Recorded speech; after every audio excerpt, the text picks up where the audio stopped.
இயேசு எப்படி அன்பு செய்தார் சொல்லுங்களேன். தந்தை எப்படி இயேசு அன்பு செய்தார்? ஆமாம், எபிரேயருக்கு எழுதப்பட்ட திருமுகத்தில் 10வது அதிகாரம் அதில் 7வது வசனத்தில் நம்ம என்ன வாசிப்போம்? ஏதோ உம்முடைய திருவுளத்தை நிறைவேற்ற நான் வந்திருக்கிறேன். கடவுள் சொல்லுவேன். சாமியாருங்க சிஸ்டருங்க கூட அப்படிதான் நினைக்கிறேன்.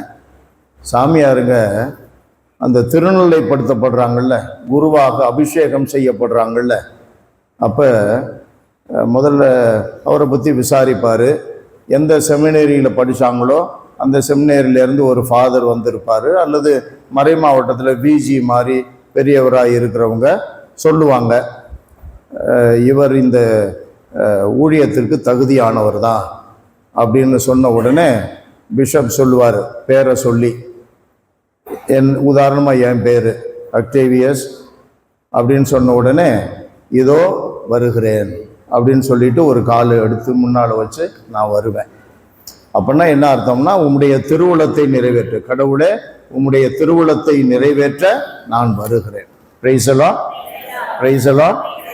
குடியாத்தத்தில் ஒரு போலீஸ்காரர் இருந்தார், உத்திரியநாதன், பெரிய மீசை வச்சிருப்பார், இப்போ இல்லை. அவருடைய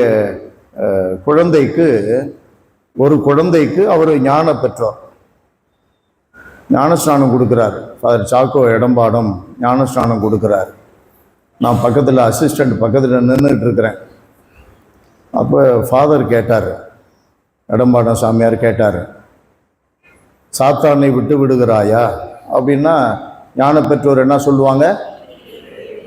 அவர் அப்படி சொல்லலை, விட்டு விடுகிறேன்னு சொல்ல, விட்டுறேன் சாமி, அதுக்கு என்ன சாமி, விட்டுறேன் அப்படின்னாரு. அன்பானவர்களே, நம்ம வாழ்க்கையில் சாமியாராக இருந்தாலும் சரி, பொதுநிலையினராக இருந்தாலும் சரி, திருமுழுக்கில், திருநிலைப்படுத்தப்படுகிற நிகழ்ச்சியில், அது மாதிரி பல நம்முடைய நிலைகளில் ஆமாம் அப்படி தான் செய்கிறேன், திருவுளத்தை நிறைவேற்றுறேன், சாத்தானை விட்டுறேன் அப்படின்லாம் நம்ம வாக்கு உறுதி கொடுக்குறோம். நான் நம்புகிறேன், இயேசுவை நம்புகிறேன் அப்படின்லாம் சொல்கிறோம். அப்புறம் வேறு கோயிலுக்கு போய் சுற்றுறோமே, சூனியம் வைக்க போகிறவனுக்கு உடந்தையாக இருக்கிறோமே, அபார்ஷன் பண்ணுறோமே, மற்றவன் மனைவி அல்லது கணவரோட நம்ம சவகாசம் வச்சுக்கிறோமே, ஞாயிற்றுக்கிழமை திருப்பலிக்கு வராமல் போயிடுறோமே. ஆனால் என் பேர் ஞானஸ்நான பட்டியலில் இருக்குதே, அதனால் நான் கிறிஸ்தவன் ஆயிடுறதில்லை. நம்முடைய செயல்பாடு தான் முக்கியம். கடவுள் சொல்கிறாரு யோசுவா மோசைக்கு அடுத்து வந்த பெரிய தலைவர் யோசுவா. அது முதல் புஸ்தகத்தில் 5லிருந்து 9 வரையிலும் ஒரு அருமையான வசனங்களை எல்லாம் பார்ப்போம். அதில் என்ன சொல்கிறாருன்னா, நான் உன்னை கைவிடவே மாட்டேன், உன்னை விட்டு விலகவே மாட்டேன், மோசையோடு இருந்தது போல உன்னோடு இருப்பேன் அப்படின்னு சொல்லிட்டு, என் கட்டளைகள் உன் கண் முன்னால் எப்பொழுதும் இருக்கும்படி பார்த்துக்க, என் கட்டளைகளை நீ கடைபிடித்து வந்தால் மோசையோடு இருந்தது போல உன்னோடு இருப்பேன். என் கட்டளைகளை கடைபிடித்தா நான் உன்னை கைவிட மாட்டேன், உன்னை விட்டு விலக மாட்டேன், உன்னோடையே இருப்பேன். Price the Lord, praise the Lord. அன்பானவர்களே, அதுதான் முக்கியம். நம்ம பேருக்கு கிறிஸ்தவனாக இருக்கிறதுல அர்த்தம் இல்லை, இயேசுவை நம்புறேன்னு சொல்றதுல அர்த்தம் இல்லை. அர்த்தம் உண்டு தான், சொல்லணும். ஆனால் அந்த சொல்றது மட்டும்தான் ஒரு கிறிஸ்தவனுடைய வாழ்க்கை, அறிக்கையிடுறது மட்டும்தான் கிறிஸ்தவனுடைய வாழ்க்கை அப்படின்னு இப்போ அரசியல்வாதிகள்லாம் இருக்கிறாங்க. நிறைய வாக்குறுதி கொடுக்குறாங்க, பிரச்சாரம் பண்ணும் பொழுது நிறைய வாக்குறுதி கொடுக்குறாங்க. வாக்குறுதி கொடுக்கறதுனால ஓட்டு போட்டுடுறாங்க. அப்புறம் ஆட்சிக்கு வர்றாங்க, எந்த கட்சியோ ஆட்சிக்கு வர்றாங்க. அவன் நிறைய டைமில் நான் பார்த்துருக்குறேன், நான் நிறைய டைம் ஓட்டு போட்டிருக்கிறேன். நிறைய டைமில் அவங்க கொடுக்குற வாக்குறுதியில் கால்வாசி கூட நிறைவேற்றுறது இல்லை. பணமின்மையினால இல்லை, பணம் நிறையா இருக்கு, அதெல்லாம் வாய்க்கால் தோண்டி அவன் வீட்டுக்கு வர்ற மாதிரி பண்ணிடுறான். அவன் நிலம் வாங்கிடுறான், அவன் வீடு கட்டுறான், அவன் பிள்ளைங்களுக்கு பிஸ்னஸ்க்கு முதலீடு பண்ணுறான், எல்லாம் அவனுக்கு செய்துக்கிறான். மக்களுக்கு செய்கிறேன்னு சொன்ன பிரச்சாரம்லாம் பொய்யா போயிடுது. கடவுள் முன்னால நான் நம்புறேன் ஆண்டவரே, விசுவாசிக்கிறேன் ஆண்டவரே, நான் சாத்தானை விட்டுறேன் ஆண்டவரே அப்படின்னா கொடுத்த வாக்குறுதி அப்படி வாய்க்கால் தோண்டி கடவுள் முன்னால சொன்னதெல்லாம் நம்ம எதன் முன்னால செய்யறோம்? சாத்தான் முன்னால. பார்த்தீங்களா அனுபவம் எப்படி பேசு பாருங்க, சத்தமா பதில் சொல்றாங்க. சாத்தான் முன்னால உனக்கு பிரியமானதெல்லாம் நான் செய்யறேன், பிரியமானதெல்லாம் நான் செய்யறேன். அம்மா அப்பா சொன்னா கேட்க மாட்டேன், மற்றவனை சும்மா விட மாட்டேன். என்ன அப்படி கேள்வி கேட்டுட்டான்ல அவனை வாழ விட்டுருவானா? நான் பணத்தாலே அடிக்கிறேன் பாரு. நான் யாருன்னு நினைச்சான்? இந்த பயங்கர ஆணவம், காசு திமிரு இல்லை. வாழ்க்கையில் நிறைய சமயங்களில் நம்ம பார்க்குறோம். என்னை எப்படிடா நீ பேசலாம், நான் யாருன்னு தெரியுமா? நீ தெரியும்டா, நீ யாருன்னு தெரியும்டா அப்படின்னு சொல்லிட்டானா என்ன ஆச்சு? சொல்லலை, அவ்வளோதான். இதுவரையிலும் கடவுள் சொல்லலை நான் நம்புகிறேன் ஆண்டவரே, நான் விசுவாசிக்கிறேன் ஆண்டவரே, நான் செய்கிறேன் ஆண்டவரே. டே சொன்னதை நிறுத்துறா, செய்யடா அப்படின்னு ஒரு சத்தம் கேட்டுச்சுன்னு வச்சுக்கலாம் மேலே இருந்து, என்ன ஆகும்? ஹார்ட் அட்டாக் ஆகி செத்து போயிடுவான். நிறைய டைம்ல ஏன் கடவுள் என்னை கை விட்டுட்டாரு, எனக்கு மாறு வந்துருச்சு, குடும்பத்தில் இப்படி நடந்துருச்சு, நான் எதிர்பார்க்கவே இல்லை, எனக்கு தோல்வியே வருது, ஏன் அப்படியெல்லாம் நடக்குது? கேட்டால் கிடைக்கும்னு சொல்லி இருக்கிறாரு, ஏன் கிடைக்கல? எதை கேட்டாலும் தருவார் என் தந்தை, என்னுடைய பெயரால் கேட்டா தருவார்னு சொல்லியிருக்காரு, ஏன் கிடைக்கல? நிறைய டைம் கிடைக்கல. ஏன்? நீ சொன்னதை செய்யல, அதனால நீ கேட்டதை கொடுக்கல. பிரைஸ் எல்லாம் ஹல்லேலூயா. நம்புறேன்னு சொன்ன, ஆனா நம்பல, நம்புறவனுக்கு உரிய விதத்துல நடக்கல, அதுதான் காரணம். அப்ப நம்முடைய நடத்தை முக்கியம், கட்டளையை நிறைவேற்றுவது முக்கியம். அப்ப அபிரகாம் மெசபொத்தோமியா பகுதியில இன்னைக்கு சண்டை நடக்கிற பகுதி, அந்த ஈரான் போர் நடக்குது இல்லையா, அந்த பகுதி அதெல்லாம் மெசபொத்தோமியா பகுதி, பர்ஷியா நாடு. அன்பானவர்களே, அந்த பகுதியிலிருந்து தான் கானான் நாட்டுக்கு கடவுள் அழைச்சிட்டு வர்றார். ஆனால் அப்போ என்ன சொல்றாரு? அந்த வசனம் 4வது வசனம் 12வது அதிகாரம் தொடக்க நூல், அதில் என்ன வாசிக்கிறோம்னா, கடவுள் தனக்கு கட்டளையிட்டவாறே அபிராம் புறப்பட்டான்.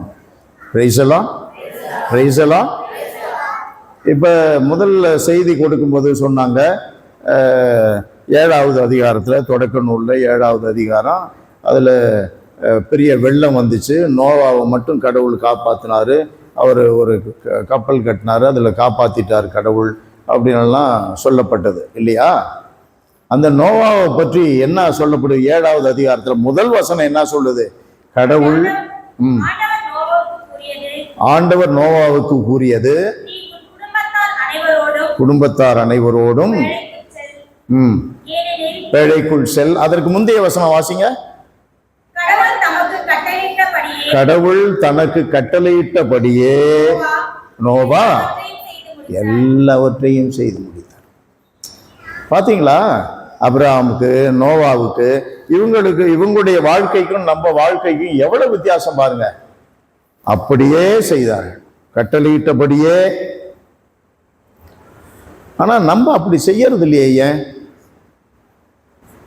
இந்த அரசியலை பற்றி நான் சொல்லக்கூடாதுன்னு நிறைய பேர் எனக்கு அறிவுரை சொல்லுவாங்க, அரசியலை பேசாதீங்க. நான் அரசியல் பேசலை, ஆனால் இந்த சூழ்நிலைகளை பற்றி நான் ஒரு விமர்சனம் பண்ணினேன். நிறைய பேர்த்துக்கிட்ட சொன்னேன், என்னுடைய உறவினர்கள்ட்டெல்லாம். இப்போ எங்கள் வீட்டுக்கு போயிருந்தேன், எங்களுடைய உடன்பிறப்புகள் எல்லாம் ஒன்றா சேர்ந்தோம் 2 வாரத்துக்கு முன்னே. அப்போ என்னுடைய அண்ணன் தம்பி பிள்ளைகள்கிட்டெல்லாம் நான் சொன்னேன், ஒரு 35-40 வயசு வரையிலும் இருக்கிறவங்க எல்லாம் அன்கைடட் ஜெனரேஷன்ஸ், வழிநடத்தப்படாத ஜெனரேஷன், வழிநடத்தப்படாத ஜெனரேஷன். அவனுக்கு வேண்டியதெல்லாம் கொடுக்குறான், சாப்பாடு, துணிமணி, இங்கிலீஷ் மீடியம், ஃபீஸு, லொட்டு லொஸ்கு எல்லாம் கொடுக்குறான். ஆனால் அன்கைடட், வழிநடத்தப்படலை. ஏன் வழிநடத்தப்படலை? இங்கிலீஷ் மீடியம் அப்போதான் வந்துச்சு, 40 வருஷத்துக்கு முன்னதான் ரொம்ப பிரபலமாச்சு. 35-40 வருஷத்துக்கு முன்னதான்.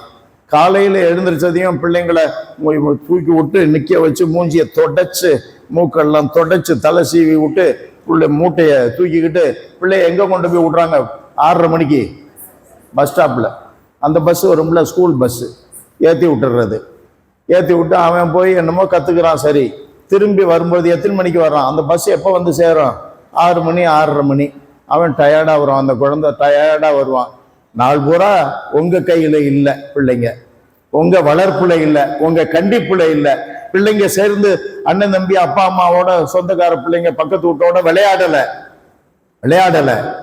அப்போ விளையாடும் போது சண்டை வரும். அந்த வீட்டுக்காரம்மா சொல்லுவாங்க, அம்மா சொல்லுவாங்க, அப்பா சொல்லிட்டு சண்டை போடக்கூடாது, சேர்ந்து விளையாடணும், சேர்ந்து செய்யணும், அடிக்கக்கூடாது. இப்ப என்ன சொல்லிட்டாங்க கவர்மெண்ட்ல? பிள்ளைய அடிக்க கூடாது, அதாவது கண்டிக்க கூடாது.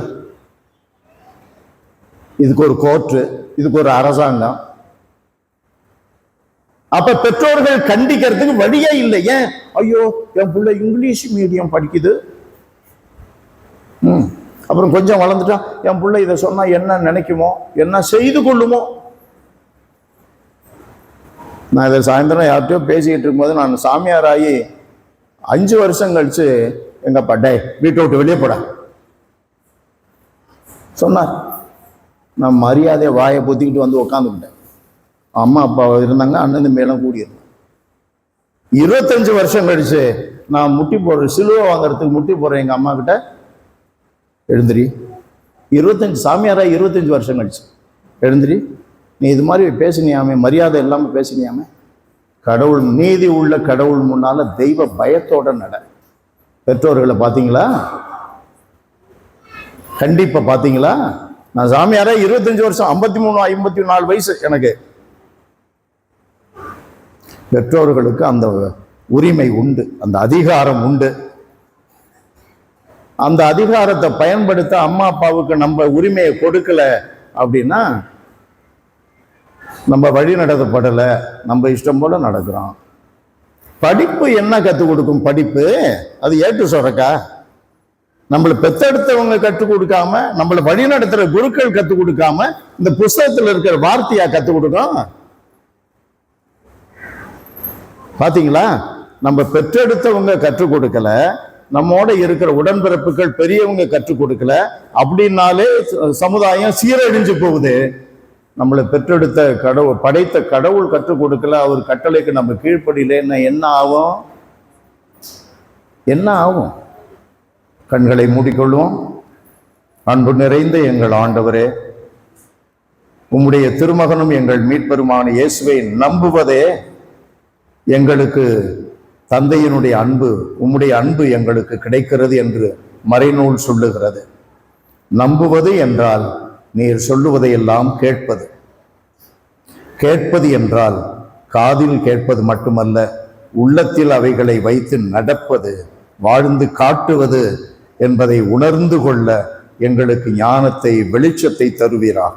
இயேசுவின் பெயரால் மன்றாடுகிறோம் தந்தையே, ஆமென்.